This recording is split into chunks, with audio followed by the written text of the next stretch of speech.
મોજાને કારણે protection wall જર્જરિત થતા શરૂ થયા આક્ષેપો।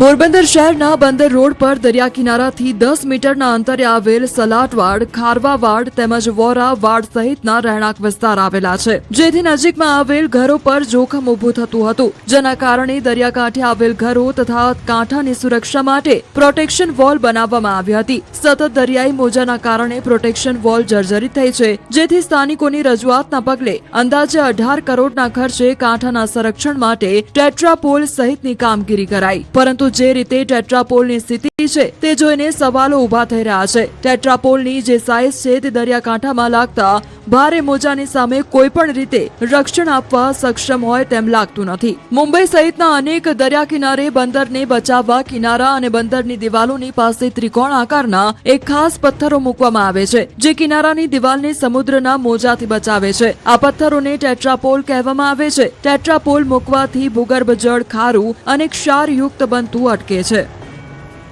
ગીરના યુવાને બનાવ્યો ડ્રાયફ્રૂટ ગોળ, ગીર સહિત અનેક જિલ્લામાં માંગ।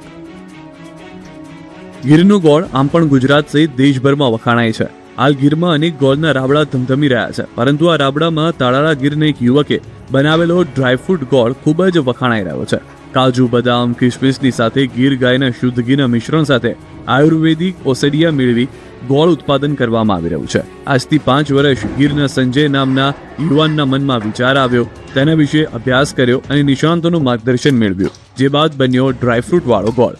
સામાન્ય પ્રાકૃતિક ગોળ પ્રતિ 1 કિલોનો ભાવ 50 થી 55 છે, જ્યારે આ પ્રાકૃતિક ડ્રાયફ્રૂટ વાળો ગોળ 1 કિલોનો ભાવ 130 રૂપિયા જેટલો રાખવામાં આવ્યો છે, જ્યારે બજારમાં આ ગોળ 150 થી વધુના ભાવે વેચાય છે। તેમનો દાવો છે કે આ ગોળ ફ્રીઝમાં 1 વર્ષ અને ફ્રીઝની બહાર 3 મહિના સારો રહે છે। સંજયભાઈનો દાવો છે કે ડ્રાયફ્રૂટ ગોળ બનાવવા માટે શેરડીના રસને ખૂબ બાળવો પડે છે, જેના કારણે ઉતારો ઘટે છે અને ખર્ચ વધે છે। જોકે છતાં તેઓ નજીવા નફે ગોળનું વેચાણ કરે છે। વંથલી રોડ પરનો પુલ જર્જરિત હાલતમાં, સમારકામની માંગ। જૂનાગઢના વંથલી રોડ પર આવેલા વાડલા ફાટક નજીક કાળવા નદી પરનો પુલ અતિ જર્જરિત હાલતમાં છે અને આ જર્જરિત બ્રિજ પરથી વાહન ચાલકો જીવના જોખમે પસાર થઈ રહ્યા છે। પુલના સ્લેબમાં સળિયા દેખાઈ ગયા છે અને પુલની નીચે નજર કરતા જ પુલની વાસ્તવિક સ્થિતિ નજરે પડે છે। જૂનાગઢ વંથલી રોડ સતત ટ્રાફિકથી ધમધમતો રહે છે। સોમનાથ તરફ જતો મુખ્ય રસ્તો હોવાને કારણે અને આસપાસના તાલુકામાંથી અવરજવરને કારણે આ પુલ પર સતત ટ્રાફિક જામ જોવા મળે છે। આ વિસ્તાર જુડા હેઠળ આવે છે, પરંતુ આ પુલ હાઈવે ઓથોરિટી હેઠળ આવે છે। હાઈવે ઓથોરિટીએ નવો બાયપાસ બનાવતા હવે આ જૂનો બાયપાસ અન્ય કોઈ વિભાગને સોંપવામાં આવે તેની રાહ જોવાઈ રહી છે। તો જુડાએ આ અંગે હાઈવે ઓથોરિટીને અનેક વખત પત્રથી રજૂઆત કરી, પરંતુ કોઈ પરિણામ ન આવતા આખરે જુડાએ પુલ પાસે સાવચેતીનું સાઇનબોર્ડ પણ મૂકી દીધું છે। ત્યારે આ પુલ કોઈનો જીવ લે તે પહેલા લાગતા વળગતા વિભાગને પુલની જવાબદારી સોંપવામાં આવે અને વહેલી તકે પુલનું સમારકામ થાય તેવી માંગ ઉઠી છે। અમદાવાદના એસજી હાઈવે પર આઇકોનિક ડસ્ટ ફ્રી રોડ બની રહ્યો છે। અમદાવાદમાં સૌથી વધુ વાહનોની ધમધમતો SG highway iconic dust free road બની રહ્યો છે। વૈષ્ણોદેવી સર્કલથી સરખેજ ઉજાલા સર્કલ સુધી આઇકોનિક ડસ્ટ ફ્રી રોડ તૈયાર કરવામાં આવશે। આ પ્રોજેક્ટ અંતર્ગત પ્રથમ તબક્કામાં પકવાનથી ઇસ્કોન 4 રસ્તા સુધી ડેવલપમેન્ટ પૂર્ણ કરાયું છે, જે ડિસેમ્બરના અંત સુધીમાં લોકો માટે ખુલ્લો મુકાશે। આગામી કોમનવેલ્થ ગેમ્સ અને ઓલિમ્પિક્સ જેવી વૈશ્વિક સ્પર્ધાઓ ધ્યાને રાખીને અમદાવાદ મહાનગરપાલિકા દ્વારા શહેરમાં અતિ આધુનિક ઇન્ફ્રાસ્ટ્રક્ચર ડેવલપમેન્ટ કરવામાં આવી રહ્યું છે। એએમસીનો દાવો છે કે આઇકોનિક ડસ્ટ ફ્રી રોડ તૈયાર છે, જે ડિસેમ્બરના અંતમાં ખુલ્લો મુકાશે। આ રોડ વિદેશને પણ ઝાંખા પાડે તેવું હાઈવે ફીલ આપશે। એએમસી અગાઉ એરપોર્ટ સર્કલથી ઇન્દિરા બ્રિજ સુધી પણ આઇકોનિક રોડ બનાવ્યો છે। આ માટે 2 નવા ફાઉન્ટેશન, સર્વિસ રોડનું ડેવલપમેન્ટ, સિગ્નલ મુક્ત ફ્રી લેફ્ટ ટર્ન, પ્લાન્ટેશન યુક્ત વોકવે, ફૂલો સાથેના છોડ, બફર ઝોનમાં ગજેબો બેસવા માટે સિટિંગ, રોડની હયાત પહોળાઈ મુજબ on street parking, theme base landscaping, light pole, solid waste management bin, traffic signages, thermoplastic road marking, iconic footpath અને ટ્રાફિક જંકશન ઇમ્પ્રુવમેન્ટ થશે। છોટાઉદેપુરમાં કીટ વિતરણ બાદ લાભાર્થીઓ નારાજ, આઈએસઆઈ માર્ક વગરની કીટના વિતરણનો આક્ષેપ। છોટાઉદેપુર જિલ્લાના માનવ કલ્યાણ યોજનાના લાભાર્થીઓને સસ્તી અને આઈએસઆઈ માર્ક વગરની ટૂલકીટનું વિતરણ કરવામાં આવતા લાભાર્થીઓએ નારાજગી વ્યક્ત કરી। લાભાર્થીઓને ઓનલાઈન ફોર્મ ભરવામાં આવે છે, ત્યારબાદ જે તે લાભાર્થીઓને સરકારી યોજનાનો લાભ આપવામાં આવે છે। સિલાઈ મશીન, ઇલેક્ટ્રિશિયન કીટ, અથાણા બનાવટ માટેની કીટ જેવી અન્ય કીટો લાભાર્થીઓને આપવામાં આવતી હોય છે. ત્યારે દૂર દૂરથી લાભાર્થીઓ આ કીટ લેવા આવ્યા હતા. કીટ લેવા આવેલા લાભાર્થીઓ કીટ જોતા નારાજગી વ્યક્ત કરી રહ્યા છે.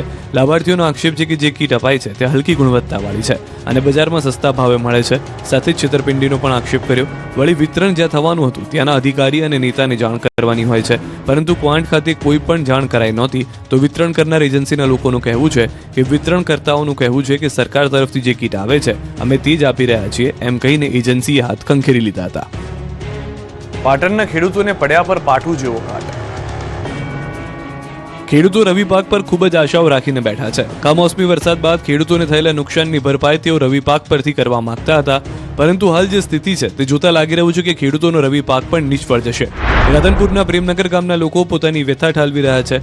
રવિ સિઝનને 2 મહિના થવા આવ્યા છે, છતાં હજુ સુધી પાક પાણીથી વંચિત છે, કારણ કે પ્રેમનગર ગામે પસાર થતી નર્મદાની માઇનોર કેનાલમાં હજુ સુધી કોરી ધાકોર જોવા મળી છે. કેનાલમાં સમારકામ અને સફાઈ કામ થયું નથી. કેનાલ જર્જરિત જોવા મળી રહી છે, જેના કારણે કેનાલમાં પાણી છોડવામાં આવ્યું નથી અને પાકને પાણી મળ્યું નથી, જેથી ખેડૂતો કેનાલની સાફ સફાઈ કરાવી પાણી છોડવામાં આવે તેવી માંગ કરી રહ્યા છે. અવિરત વરસાદથી ચોમાસુ પાકો નિષ્ફળ જતા ખેડૂતોને માત્ર રવિ સિઝનની આશાઓ હતી, પરંતુ તંત્રની બેદરકારીના કારણે હવે રવિ સિઝનમાં જ ખેડૂતોને કેનાલના પાણી માટે વલખા મારવા પડી રહ્યા છે. ખેડૂતોનું કહેવું છે કે હજુ સુધી 5 થી 10 દિવસ પાણી નહીં મળે તો ખેડૂતોને રવિ વાવેતર નિષ્ફળ જઈ શકે છે. ભરૂચ પોલીસે લોહીના વેપારનું મોટું કૌભાંડ પકડ્યું. બાંગ્લાદેશી સુધી પહોંચ્યા છે. બાંગ્લાદેશની ગરીબ અને જરૂરિયાતમંદ મહિલાઓ સાથે વિશ્વાસઘાત, કામની લાલચ આપી ભારત લાવીને ધકેલવામાં આવી લોહીના વેપારમાં, જેનો ભરૂચ પોલીસે પર્દાફાશ કર્યો. આ વેપલામાં 14 મહિલાઓને કરાવાઈ મુક્ત, જ્યારે 4 આરોપીઓની ધરપકડ કરાઈ છે. આ કૌભાંડમાં અંદાજે 60 જેટલી મહિલાઓને બાંગ્લાદેશથી ગેરકાયદેસર ભારત લાવી ગોવા, મહારાષ્ટ્ર, રાજસ્થાન અને ગુજરાતના વિવિધ વિસ્તારોમાં લોહીના વેપાર માટે મોકલવામાં આવતી હતી. પશ્ચિમ બંગાળના બોગસ દસ્તાવેજોના આધારે બાંગ્લાદેશી મહિલાઓને ભારતીય ઓળખના પુરાવા બનાવી અલગ અલગ રાજ્યોમાં મોકલવામાં આવતી. ભરૂચ ક્રાઇમ બ્રાન્ચ અને એસઓજીની સંયુક્ત કાર્યવાહીમાં ભરૂચના અલ ફારૂક પાર્ક સોસાયટીમાંથી બાંગ્લાદેશની 12 અને અન્ય 2 મળી કુલ 14 પીડિત મહિલાઓને મુક્ત કરાવવામાં આવી. એક મહિલા સહિત કુલ 4 આરોપીઓમાં ફારૂક સોએબ, નઝીબ ખાન, સઈદ ખાન, રઈશ મોહમ્મદ રફીક શેખ અને સુજીત કુમાર લક્ષ્મીકાંત ઝાનો સમાવેશ થાય છે. બાંગ્લાદેશી એજન્ટ ફારૂક શેખની પૂછપરછ દરમિયાન હજુ વધુ ચોંકાવનારા ખુલાસાની શક્યતા છે. આ અંગે શહેરમાં સ્પા અને ગેસ્ટ હાઉસમાં પણ દેહ વેપારની ગેરકાયદે પ્રવૃત્તિ ધમધમતી હોવાની માહિતી આવી હતી સામે. એએમસીના ખોટી રીતે જન્મ મરણના પ્રમાણપત્ર કેસમાં ખુલાસા. એએમસીના ખોટી રીતે જન્મ મરણના પ્રમાણપત્ર મેળવવાનો મામલો બનાવટી કોર્ટના હુકમ રજૂ કર્યાની માહિતી મળતા નોંધાવાઈ ગાયકવાડ હવેલી પોલીસ સ્ટેશનમાં ફરિયાદ, જે અંગે વર્ષ 2025ના લગભગ 238 કોર્ટ હુકમો વેરીફાઈ કરતા પોલીસને કોર્ટના 9 હુકમો ખોટા હોવાની હકીકત મળી. તદુપરાંત ખોટા ઓર્ડર થકી ડુપ્લિકેટ મરણ સર્ટિફિકેટ બનાવી આપ્યા હોવાનું પણ સામે આવ્યું, જે પગલે પોલીસે નકલી સર્ટિફિકેટ બનાવનાર 3 લોકોની કરી ધરપકડ, જેમાં અરજણ ભરવાડ, શબ્બીર શેખ, અલ્લાઉદ્દીન શેખ પકડાયા. આરોપીની પૂછપરછમાં જાણવા મળ્યું કે મિલકત હડપી લેવા માટે ખોટા મરણના પ્રમાણપત્ર લેવાની જરૂરિયાત પડી, તો વકીલ પાસે 50,000માં એક પ્રમાણપત્ર બનાવતા હોવાનું પણ સામે આવ્યું. ઉલ્લેખનીય છે કે અગાઉ ઇમરાન કાઝી નામના વકીલે કોર્ટના ખોટા ઓર્ડર બનાવ્યા. કેસમાં પોલીસે તેની ધરપકડ કરી. હાલ તે જ્યુડિશિયલ કસ્ટડીમાં જેલ હવાલે કરાયો છે. સારવારમાં એક યુવકના મોતના મામલે 9 મહિના બાદ આખરે 2 તબીબ સામે ફરિયાદ. યુવકના મોત મામલે રાજકોટમાં સ્કંદ લાઈફ કેર હોસ્પિટલ સાથે સંકળાયેલા 2 તબીબ હાર્દિક સંઘાણી અને ડોક્ટર જિગ્નેશ પટેલ વિરુદ્ધ ગુનો નોંધાયો છે. 9 મહિના પૂર્વે એન્જિનિયરિંગનો અભ્યાસ કરી ચૂકેલા તેમજ કાર લેવેચના વ્યવસાય સાથે સંકળાયેલા જય પટેલ નામના યુવાનનું ડેન્ગ્યુની સારવારમાં મોત થયું હતું. આ મામલે મૃતકના પરિવારજનોએ પોલીસ કમિશનરને અરજી કરી હતી, જે બાદ સિવિલ સુપ્રિન્ટેન્ડન્ટને અભિપ્રાય આપવા જણાવ્યું હતું અને રચાયેલી કમિટીમાં બંને તબીબોની બેદરકારી સામે આવતા ફરિયાદ નોંધાઈ છે. આશ્ચર્યની વાત એ છે કે હોસ્પિટલ મલ્ટી સ્પેશિયાલિટી ન હોવા છતાં તેનું બોર્ડ લગાવવામાં આવ્યું હતું અને જય પટેલની ડેન્ગ્યુની સારવાર અધૂરી છોડી ડોક્ટર સંઘાણી ચાલ્યા ગયા હતા અને તેની અવેજમાં સ્કિનના ડોક્ટર પત્ની શ્વેતા સંઘાણીએ દર્દીને ઇન્જેક્શન આપ્યું હતું, જે બાદ તેના હાથ પગ ઠંડા પડી ગયા હતા અને તેને તાત્કાલિક આઈસીયુમાં ખસેડવામાં આવ્યો હતો. એ સારવાર કરી હતી તો વોકહાર્ટ હોસ્પિટલથી બોલાવેલા ડોક્ટર જિગ્નેશ પટેલે પણ બેદરકારી દાખવી હોવાનું ખુલ્યું હતું. આ બનાવમાં આખરે 9 મહિના બાદ ફરિયાદ નોંધાઈ છે. વાવેતર છોડીને ખાતર માટે કતારમાં ઉભા રહેવા ખેડૂતો મજબૂર છે. અમારે 2 મહિનાની ખાતરની તંગી છે, ખૂબ ઘટું પડે ખૂબ આવે અને એમાં ધોન થતો નથી કુછ ખાતર મળતો નથી. વાવેતર માટે ખેતરમાં જવું કે ખાતર માટે લાઇનમાં ઊભા રહેવું, આ શબ્દો છે ખાતર માટે કતારમાં ઊભા રહેલા ખેડૂતના. થરાદ જિલ્લાના થરાદમાં ખાતર માટે ખેડૂતોની મોટી લાઈનો જોવા મળી. ખેતરમાં વાવેતરના સમયે જ ખેડૂતોને ખાતર માટે લાઈનમાં ઉભા રહેવાનો વારો આવ્યો. ખેડૂતોએ પૂરતા પ્રમાણમાં ખાતર નહીં મળતું હોવાના આરોપ લગાવ્યા. ચોમાસા અને માવઠાના મારથી ખેતીને વ્યાપક પ્રમાણમાં નુકસાન થયું. રાજ્ય સરકારે ખેડૂતોને પાક નુકસાનીની સહાય માટે મોટું રાહત પેકેજ જાહેર કર્યું. હજુ આ રાહત ખેડૂતો પાસે ધીમે ધીમે પહોંચી રહી છે. તેવામાં શિયાળુ પાકના વાવેતર માટે ખાતરની મોકાણ સામે આવી. ખાતરની અછતને કારણે ખેડૂતોને વાવેતર કરવામાં મુશ્કેલીઓનો સામનો કરવો પડ્યો. થરાદમાં એરંડા અને રાયડાના પાક માટે યુરિયા ખાતરની જરૂર હોવાથી ખેડૂતો વહેલી સવારથી જ લાઈનમાં ઉભા રહ્યા છે. ખેડૂતોને મૂંઝવણ થઈ રહી છે કે વાવેતર માટે ખેતરમાં જવું કે ખાતર માટે લાઈનમાં ઉભા રહેવું એ સમજાતું નથી. મહિલાઓ પણ ખાતર માટે સવારથી જ લાઈનમાં ઉભી રહી છે. હાલમાં ખેડૂત દીઠ 5-5 બોરી ખાતરનું વિતરણ કરવામાં આવી રહ્યું છે. ખેતી માટે પૂરતું ખાતર નહીં મળતું હોવાનો ખેડૂતો દ્વારા આરોપ કરવામાં આવી રહ્યો છે. રાજકોટના જેતપુરમાં ભાદર એક ડેમમાંથી રવિ પાક માટે સિંચાઈનું પાણી છોડાયું. સૌરાષ્ટ્રના સૌથી મોટા ડેમ ભાદર એકમાંથી ખેડૂતોના રવિ પાકના પિયત માટે સિંચાઈનું પાણી છોડવામાં આવ્યું. ભાદર એક ડેમની કુલ સપાટી 34 ફૂટની છે. ડેમ આ વર્ષે સંપૂર્ણ ભરાઈ ઓવરફ્લો થયો હતો. આ વખતે કુલ 6 પાણ પાણી આપવાનું સિંચાઈ વિભાગે આયોજન કર્યું છે, જેમાં ઉભા પાક માટે 3 અને નવા વાવેતર માટે 6 પાણ આપવાનો બેઠકમાં નિર્ણય લેવાયો હતો. ભાદર એક ડેમ સિંચાઈની સૌથી મોટી કેનાલ 195 કિલોમીટર ધરાવે છે. હાલ 1700 જેટલા ખેડૂતોએ સિંચાઈ વિભાગની કચેરીએ ફોર્મ ભરીને પાણી માટેની માંગ કરી છે, જેમાં 135 ક્યુસેક પાણી કેનાલ મારફતે છોડવામાં આવ્યું, જેનાથી જેતપુર, ધોરાજી, ઉપલેટા અને જૂનાગઢ સહિત આસપાસના કુલ 47 ગામોની 2800 હેક્ટર જમીનને પિયતનો લાભ મળશે. હાલ 2800 હેક્ટરના પિયત માટે ખેડૂતોએ ફોર્મ ભરીને પાણી માટેની માંગ કરી હતી. ભાદર એક ડેમ રાજકોટ મહાનગરપાલિકા સહિત 65 ગામના 18 લાખથી વધુ લોકોને પીવાનું પાણી પૂરું પાડે છે. પાણી છોડવાના નિર્ણયથી ખેડૂતોમાં આનંદ અને સંતોષની લાગણી ફેલાઈ છે. જૂનાગઢમાં મહાશિવરાત્રી મેળાને લઈને તંત્ર દ્વારા પૂર્વ તૈયારી. જૂનાગઢમાં મહાશિવરાત્રી મેળાને લઈને તંત્ર દ્વારા પૂર્વ તૈયારીના ભાગરૂપે ભવનાથ વિસ્તારમાં દબાણ હટાવવાની કાર્યવાહી હાથ ધરાઈ. મેળા દરમિયાન શ્રદ્ધાળુઓ અને પ્રવાસીઓને કોઈપણ પ્રકારની મુશ્કેલી ન પડે તે હેતુથી વહીવટીતંત્ર, મહાનગરપાલિકા અને પોલીસ દ્વારા સંયુક્ત કાર્યવાહી કરવામાં આવી હતી. ભવનાથ વિસ્તારમાં દુકાનદારો અને હોટલ દ્વારા કરવામાં આવેલા ગેરકાયદે દબાણો દૂર કરવામાં આવ્યા હતા. પ્રાંત અધિકારી, મામલતદાર તેમજ પોલીસ અધિકારીઓની હાજરીમાં આ કાર્યવાહી કરવામાં આવી હતી. સમગ્ર કામગીરી દરમિયાન અંદાજે 20 થી વધુ દબાણો 2 જેસીબી અને 4 ટ્રેક્ટરની મદદથી દૂર કરવામાં આવ્યા. સાથે મેળા દરમિયાન મોટી સંખ્યામાં આવતા પ્રવાસીઓને વાહન પાર્કિંગની સુવિધા મળી રહે તે માટે પાર્કિંગ માટેના વિસ્તારો ખુલ્લા કરવામાં આવ્યા હતા. ગાંધીનગરના કલોલ રેલવે અંડરબ્રિજ ત્રિકમનગર ગરનાળા પાસે ખેંગાર નામના હિસ્ટ્રી શીટરની હત્યા. અગાઉ થયેલી બબાલ મામલે થઈ હતી બોલાચાલી. 5 લોકોએ ભેગા મળી હુમલો કર્યો હતો, જ્યાં સારવારમાં ખેંગારનું સારવારમાં મોત થયું હતું. મૃતક સામે ઘણા ગુના નોંધાયેલા હતા. 253 કરોડના સાયબર ફ્રોડનું કનેક્શન જૂનાગઢ સુધી પહોંચ્યું. 9 મ્યુઅલ એકાઉન્ટ હોલ્ડર સામે કાર્યવાહી, 8ની ધરપકડ. ભારતભરમાંથી 360 ઓનલાઈન ફરિયાદો મળી. આરોપીઓએ આપ્યા હતા બેંક એકાઉન્ટ ભાડે. હાલ એજન્ટ્સ અને ઠગોની શોધ શરૂ કરવામાં આવી. પોલીસે આરોપીઓ સુધી પહોંચતા 9 બેંક ખાતાની તપાસ હાથ ધરી હતી. ઓપરેશન મ્યુલ હન્ટ કેસમાં પાટણ સાયબર સેલે 5 શખ્સોની ધરપકડ કરી. સાયબર સેલે પકડાયેલા 4 ઇસમોના બેંક એકાઉન્ટમાં 2.47 કરોડની ટ્રાન્ઝેક્શનની સાયબર છેતરપિંડી કરી હોવાનું સામે આવ્યું. વારાહી પોલીસે પકડેલ ઇસમના બેંક એકાઉન્ટના 67.61 લાખ ટ્રાન્ઝેક્શનની સાયબર છેતરપિંડી સામે આવી છે. પકડાયેલા ઇસમો બેંક એકાઉન્ટ ભાડે આપી છેતરપિંડી કરતા હતા અને બોગસ ખાતામાં ખોલાવી અન્ય શખ્સોને એકાઉન્ટ ભાડે આપી કમિશન મેળવતા. સુરતમાં નકલી પોલીસે વેપારી સાથે 13 લાખનો તોડ કર્યાના કેસમાં કિમ પોલીસે નકલી પોલીસને ઝડપ્યા. પામવિલા ફાર્મ હાઉસમાં કર્યો હતો તોડ. પોતાના મિત્ર અને એક મહિલા સાથે થયેલા એમ્બ્રોઇડરીના વેપારી પાસેથી 13 લાખનો તોડ કર્યો હતો. ખોટો ધંધો કરો છો તેમ કહીને વેપારીને માર મારી ચપ્પુ બતાવી પૈસા માંગ્યા હતા. પોલીસે 3 ઇસમોની ધરપકડ કરી છે. છોટાઉદેપુરના પાવીજેતપુર તાલુકાના રતનપુર ખાતે ગેરકાયદે રેતી ખનન મુદ્દે ભારે વિવાદ સર્જાયો. સ્થાનિકોએ નદીમાં જનતા રેડ પાડી મુદ્દામાં ઝડપ્યો હતો.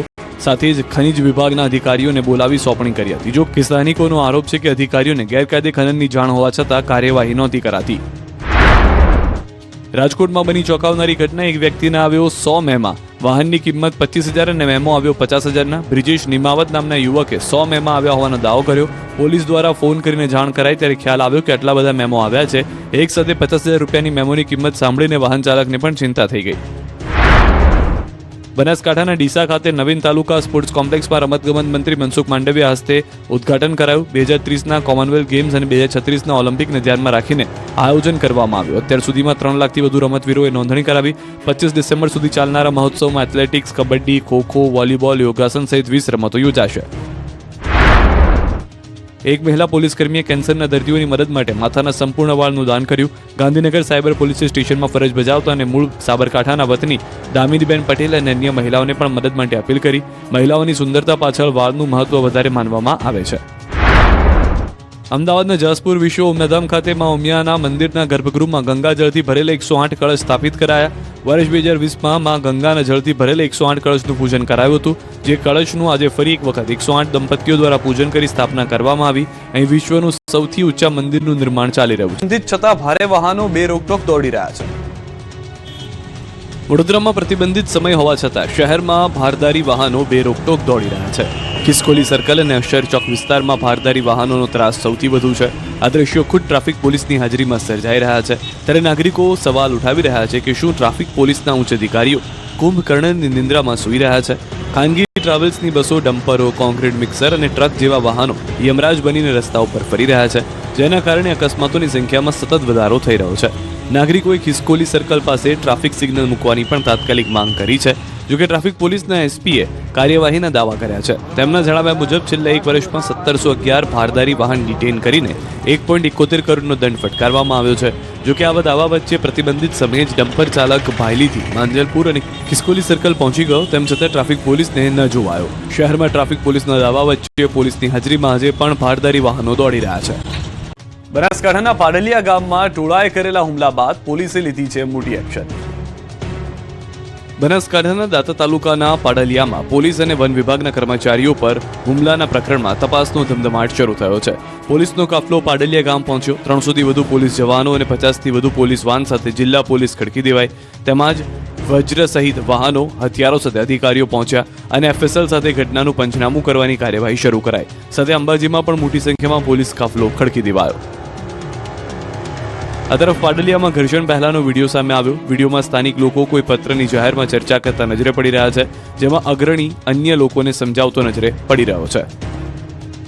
આ તરફ ગઈકાલના દાંતાના પાડલિયા ગામમાં વન વિભાગ, પોલીસ અને રેવન્યુ વિભાગના અધિકારીઓ પર હુમલો થયો, જેમાં 47થી વધુ લોકો ઘાયલ થયા. ઘાયલોમાં વન વિભાગ અને પોલીસના જવાનોનો સમાવેશ થાય છે. આક્ષેપ છે કે આ હુમલો 500થી વધુ ટોળાએ કર્યો હતો, જેમાં તીર, કામઠા, ગોફાણ, પથ્થરોથી હુમલો કરાયો હતો. પોલીસના વાહનોને આગચંપી કરાઈ હતી. આ બનાવમાં દાંતા, અંબાજી પીઆઈ ગંભીર રીતે ઘાયલ થયા હતા. ફોરેસ્ટની જમીન બાબતે માથાકૂટ થતા આ હુમલો થયો હતો, જેમાં વૃક્ષારોપણની કામગીરી શરૂ કરવા બાબતે હુમલો કરી ગાડીઓમાં આગચંપી કરાઈ હતી. આ બનાવમાં 5થી વધુ જવાનોની હાલત ગંભીર છે. તો આ મામલે વન વિભાગના હરેફોએ અંબાજી પોલીસમાં ફરિયાદ નોંધાવી છે, જેમાં અંદાજે 1000 જેટલા ટોળા સામે ફરિયાદ નોંધાવાઈ. 31 ડિસેમ્બર પહેલા બુટલેગરો બેફામ, નશાના વેપલા સામે પોલીસ એક્શનમાં. 31 પહેલા બુટલેગરો બેફામ થયા. દારૂ હેરાફેરીમાં એસટી બસનો કર્યો ઉપયોગ. જૂનાગઢના એસટી બસમાંથી દારૂનો જથ્થો પકડ્યો. ઉના પોરબંદર રૂટની બસમાંથી દારૂ પકડ્યો. માંગરોળના શીલ નજીક પોલીસે બસ ચેક કરતા બસમાંથી દારૂની 122 બોટલ મળી. આશ્ચર્યની વાત એ છે કે બસમાં દારૂ ક્યાંથી આવ્યો અને કોણ મૂકી ગયું તે હજુ અસમંજસ છે, અને આ મામલે જ પોલીસે તપાસ શરૂ કરી. રાજ્યમાં ન ફક્ત દારૂ પરંતુ ગાંજા મામલે પણ ગુનેગારો વધી રહ્યા છે. 31 પહેલા દારૂનો કરોડો રૂપિયાનો જથ્થો ઝડપ્યા બાદ હવે કરોડો રૂપિયાનો ગાંજો પણ ઝડપાયો. રાજકોટના અણિયારા ગામની સીમમાંથી ગાંજાના છોડનું વાવેતર મળી આવ્યું છે. ગામમાં ઘઉં અને તુવેરની આડમાં ગાંજાનું વાવેતર કરાયું, જેની બજાર કિંમત 1.11 કરોડ રૂપિયા થાય છે. નશાનો વેપલો વધ્યો, ગુનેગારો બેફામ. 2 દિવસમાં રાજ્યમાં ગાંજો પકડાવાના બનાવો જે સાબિત કરી રહ્યા છે કે ખેતરમાં અલગ અલગ પાકની આડમાં ગાંજાનું વાવેતર કરવામાં આવે છે. મહીસાગરમાં એરંડાની આડમાં, તો રાજકોટમાં તુવેરની આડમાં. સુરત એરપોર્ટ પરથી હાઇબ્રિડ ગાંજાની હેરાફેરી. તો સુરત હાઇબ્રિડ ગાંજા કેસમાં વેપારી પુત્રની પણ થી બચવા નબીરાએ સર્જ્યો અકસ્માત, કાળા કાચની બબાલમાં 2 ઘાયલ. રાજકોટમાં પોલીસથી બચવા નબીરાએ અકસ્માત સર્જ્યો. આ અકસ્માતમાં દંપતી ઘાયલ થયું. રેસકોર્સ પાસે આવેલ પટેલ આઈસ્ક્રીમ પાસે આ બનાવ બન્યો. હચમચાવી નાખતો આ બનાવ સીસીટીવીમાં કેદ થયો. પોલીસથી બચવા કાર ચાલક બેફામ રીતે હંકારી રહ્યો હતો, અને આ રફતારનો રાક્ષસ સીસીટીવીમાં કેદ થયો. સીસીટીવીમાં સાફ જોઈ શકાય છે કે કાર પર કાળા કાચ લાગેલા હતા, અને આ જ કાળા કાચને લઈને પોલીસે કારનો પીછો કરી રહી હતી. કાર ચાલકે બેફામ રીતે હંકારીને વળાંક લીધો. રોડ પર જોખમી રીતે લીધેલો હતો આ વળાંક. 2 અલગ અલગ એંગલમાં લાગેલા સીસીટીવીમાં આખી ઘટના કેદ થઈ. કાર વળાંક લઈને રોડ પર સીધી જાય છે, ત્યાં જ એક બાઇકને ટક્કર મારે છે. ટક્કર એટલી જોરદાર હતી કે બાઇક પર સવાર દંપતી નીચે રોડ પર ઢસડાય છે. આ અકસ્માતમાં દંપતી ઘાયલ થયું, જે બાદ તેમને હોસ્પિટલ ખસેડવામાં આવ્યા. નબીરાએ બાઇક સવાર દંપતીને ઠોકર મારી કાર સાથે ભાગતો પણ સીસીટીવીમાં કેદ થયો. હાલમાં પોલીસે સીસીટીવીના આધારે અકસ્માતનો ગુનો નોંધ્યો છે અને વધુ તપાસ હાથ ધરી છે. અમદાવાદના નારણપુરામાં ગમખ્વાર અકસ્માત, એક્ટિવા ચાલકનું ઘટના સ્થળે જ મોત. અમદાવાદના નારણપુરા વિસ્તારમાં લાડલી 4 રસ્તા નજીક ગત મોડી રાત્રે ગંભીર માર્ગ અકસ્માત સર્જાયો, જેમાં એક યુવકનું કરુણ મોત નીપજ્યું. મૃતક યુવકની ઓળખ 20 વર્ષીય વેદાંત મોદી તરીકે થઈ, જે થલતીજ વિસ્તારની નિકિતા પાર્ક સોસાયટીમાં રહેતો હતો. વેદાંત મોદી પોતાનું એક્ટિવા લઈને પોતાના ઘર તરફ જઈ રહ્યો હતો. આ સમયે રાત્રે 10 વાગ્યાના આસપાસ લાડલી શોરૂમ પાસે આવેલા 3 રસ્તાથી લગભગ 50 મીટર આગળ પહોંચતા સીએનજી ગાસ્કેટ ગાડીના ચાલકે પૂરપાટ ઝડપે બેદરકારીથી વાહન ચલાવીને વેદાંતના એક્ટિવા સાથે ભયંકર ટક્કર મારી. આ અકસ્માત એટલો ગંભીર હતો કે એક્ટિવા ચાલક વેદાંત મોદીને માથાના ભાગે ગંભીર ઇજાઓ થઈ, જેના કારણે તેમનું ઘટના સ્થળે જ કરુણ મૃત્યુ સર્જાયું. બનાવની જાણ થતાં પોલીસ પહોંચી અને ટ્રક ચાલક વિરુદ્ધ કાયદેસરની કાર્યવાહી શરૂ કરી. વડોદરામાં ડ્રિંક એન્ડ ડ્રાઈવનો બનાવ બન્યો. નશામાં ધૂત એક કાર ચાલકે અકસ્માત કર્યો. નશામાં કાર ચાલકે ટુ વ્હીલર ચાલક દંપતીને અડફેટે લીધા. શહેરના હેવમોર સર્કલ પાસે ટુ વ્હીલર ચાલકને અડફેટે લીધા બાદ કાર ચાલક ભાગી ગયો. જોકે વાસણા રોડ પરથી કાર ચાલકને ઝડપી લેવાયો. નશામાં ધૂત કાર ચાલકને જેપી રોડ પોલીસે પકડી વધુ કાર્યવાહી હાથ ધરી છે. સુરતમાં માતાની વાતનું માઠું લાગી જતા કિશોરી બહુમાળી બિલ્ડિંગના ધાબે છલાંગ મારવા ચડી. સુરતના અલથાણ વિસ્તારમાં આવેલી સ્વિમ પેલેસ સોસાયટીમાં એક ચોંકાવનારી ઘટના બની. એક કિશોરીએ માતા સાથે થયેલા ઝઘડા બાદ આત્મહત્યાનો પ્રયાસ કર્યો, જેમાં ફાયર બ્રિગેડની ત્વરિત કાર્યવાહીથી તેમનો જીવ બચી ગયો. સોસાયટીના રહીશો ટેરેસ પર કિશોરીને જોઈને ગભરાઈ ગયા અને તરત તેના માતા પિતાને જાણ કરી. માતા પિતાએ આ બાબતની જાણ ફાયર બ્રિગેડને કરી, જે બાદ ફાયર વિભાગની ટીમ તાત્કાલિક ઘટના સ્થળે પહોંચી.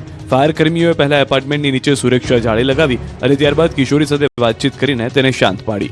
આખરે તેમની મહેનતથી કિશોરીને સુરક્ષિત રીતે નીચે ઉતારી લેવામાં આવી અને તેનો જીવ બચાવી લેવાયો. ઘટના બાદ પોલીસ અને કાઉન્સેલર દ્વારા કિશોરી તેમજ તેના માતા પિતાનું કાઉન્સેલિંગ કરવામાં આવ્યું. નાની વાતોને લઈને ગુસ્સામાં આવીને કહેલા શબ્દો કેટલાક ખતરનાક સાબિત બને છે, તેનું આ જીવંત ઉદાહરણ છે. આવી ઘટનાઓથી બચવા માટે વાલીઓએ પોતાના બાળકો સાથે ધીરજપૂર્વક વાત કરવી જોઈએ અને બાળકોમાં માનસિક તાકાત વિકસાવવી જરૂરી છે. પતંગ રસિયાઓ માટે સારા સમાચાર છે. હવામાન નિષ્ણાત અંબાલાલ પટેલે આપ્યા છે સારા સમાચાર. પતંગ રસિયાઓ માટે ખૂબ સારા સમાચાર. 14મી જાન્યુઆરીએ પવન દેવ મોજ કરાવી દેશે. મકર સંક્રાંતિએ પવન સાથ આપશે. ધાબા પર સ્વેટર મફલર પહેરીને જ ચડજો. ઉત્તરાયણ પર કેવો પવન રહેશે તે હાલથી જ પતંગ રસિયાઓ માટે સવાલ બની રહે છે અને તેના પરથી જ માહોલ બનાવવા સારી દોરી અને પતંગની ખરીદી થાય છે. એટલું જ નહીં, કેટલાક તો હાલથી જ સારા લોકેશનની શોધ કરતા હોય છે. દિવાળી બાદથી જેની રાહ જોવાઈ રહી હોય છે તે તહેવાર માટે આનંદના સમાચાર છે. હવામાન નિષ્ણાત અંબાલાલ પટેલે આ સારા સમાચાર આપ્યા. અંબાલાલના મતે આ વર્ષે ઉત્તરાયણના દિવસે સારો પવન રહેશે. ન્યૂઝ 18 સાથેની વાતચીતમાં અંબાલાલે કહ્યું કે મકર સંક્રાંતિના દિવસે પવનની ગતિ વધુ રહેશે. જોકે પવનની ગતિ તો ઉત્તરાયણ પર સાથ આપશે, પણ સાથે સાથે પતંગ રસિયાઓએ સ્વેટર મફલર ટોપી પણ પહેરવી પડશે. અંબાલાલના મતે આખો જાન્યુઆરી મહિનો ઠંડો રહેશે અને તેમાં પણ ઉત્તરાયણના દિવસે ઠંડા પવન ફૂંકાઈ શકે છે. લગભગ ઉત્તરાયણ ઉપર પવનની ગતિ પણ ક્યાંક વધુ અને કંઈક અંશે સારી રહેવાની શક્યતા રહેશે, પરંતુ લગભગ આ વખતે જાન્યુઆરીમાં જ ઠંડો રહેવાની શક્યતા વધારે રહેશે. સામાન્ય રીતે ઉત્તરાયણ બાદથી ઠંડીમાં ઘટાડો થતો હોય છે, પરંતુ આ વર્ષે ઉત્તરાયણના દિવસે જ ઠંડા પવનો ફૂંકાતા પતંગ રસિયાઓએ તેમની તૈયારીમાં સ્વેટર મફલરને પણ એડ કરી દેવા પડશે. ગુજરાતમાં ઠંડી અંગે અંબાલાલે ધ્રુજાવી દીધી આગાહી કરી છે. ગુજરાતમાં ઠંડીની અસર વર્તાઈ રહી છે. હવામાન નિષ્ણાત અંબાલાલ પટેલે રાજ્યમાં ઠંડી અંગે મોટી આગાહી કરી છે. એટલું જ નહીં, સાથે માવઠા અંગે પણ મોટી આગાહી કરી છે. તેમણે કહ્યું કે હાલ એક નબળો પશ્ચિમી વિક્ષેપ સક્રિય છે, જે ધીમે ધીમે હટી જતા રાજ્યમાં ઠંડીનો ચમકારો વધશે. ખાસ કરીને ઉત્તર ગુજરાતમાં વિસ્તારોમાં ઠંડીનો ચમકારો વધુ રહેશે, જ્યાં લઘુત્તમ તાપમાન 12 થી 15 ડિગ્રી આસપાસ નોંધાઈ શકે છે, જ્યારે મહત્તમ તાપમાન 29 ડિગ્રી રહી શકે છે. લગભગ આ વખતે જાન્યુઆરીમાં જ ઠંડો રહેવાની શક્યતા વધારે રહેશે. ફેબ્રુઆરી માર્ચ જે છે એમાં પણ સવારે ઠંડા પવનો ધ્રુજાવશે અને 19-20 ફેબ્રુઆરી બાદ લગભગ ઠંડીમાં ઘટાડો થવાની શક્યતા રહેશે. તો ડિસેમ્બરમાં અંત એટલે કે 24 ડિસેમ્બરની આસપાસ કેટલાક ભાગોમાં કમોસમી વરસાદની પણ સંભાવના છે, જે ખેડૂતો માટે ચિંતાનો વિષય છે. તો 18 થી 24માં ઉપસાગરમાં એક હલચલ થશે, જેની અસર ગુજરાતના હવામાન પર પડી શકે, જેના કારણે 24 થી 30માં માવઠું થઈ શકે છે. 1-2 હળવા મધ્યમ પશ્ચિમ વિક્ષેપ આપતા ગુજરાતના વાતાવરણમાં પલટો પણ આવી શકે. આમ છતાં ફેબ્રુઆરીમાં છે એ રોગીશ રહેવાની શક્યતા રહેશે. સાથોસાથ ઠંડી અને વરસાદ એમ બંને ઋતુનો અનુભવ થઈ શકે છે.